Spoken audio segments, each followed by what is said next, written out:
Ar kada susimastei, kodėl kartais tave taip stipriai sujaudina kito žmogaus elgesys? Net jei iš pirmo žvilgsnio atrodo, jis tau nieko blogo nepadarė. Sunervina, supykdo, tu žiūri kitą žmogų ir susinervini. Kai kažkas tavyje sukyla, žinok, tai yra ne apie tą žmogų. Tai yra tau ir apie tave. Apie tavo vidinės žaizdas, kurių tu dar nepaleidai, dar neišgydai. Ir mes dažnai pykstame ant kitų, dažniausiai net ne todėl, kad kitas padarė kažką tai neteisingo, ar tikrai jame ten kažkas tai labai mums nepatinka, netinka. Mes pykstame todėl, kad nesąmoningai tai paliečia mūsų pačių jautriausias vietas.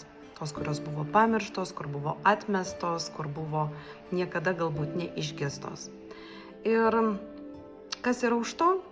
Už to tai tave tikriausiai skaudina žmonės, kurie drįsta per daug būti savimi, nes tu pats to nedarai. Galbūt erzina kažkas, kaip per daug atsipalaidavęs arba tingus, nes tu pats gyveni įtampoje. Gal tau skaudu, kai kažkas tavęs nepriema. Galbūt tu pats kažko tai nepriemi arba pats buvai atstumtas ar atstumta. Ir tai nereiškia, kad kiti yra geri ar teisūs. Tai reiškia, kad tavo reakcija yra vidinis kompasas. Ir tai yra kvietimas sustoti, kvietimas pažvelgti save ir neteisiančiamis akimis, o su švelnumu, su meile, su priėmimu. Nes tavo augimas prasideda tada, kai tu išdrįsti pasakyti, kad tai, ką aš jaučiu ir matau kitame žmoguje, tai yra info man ir apie mane. Tai yra mano vidinė žinutė man.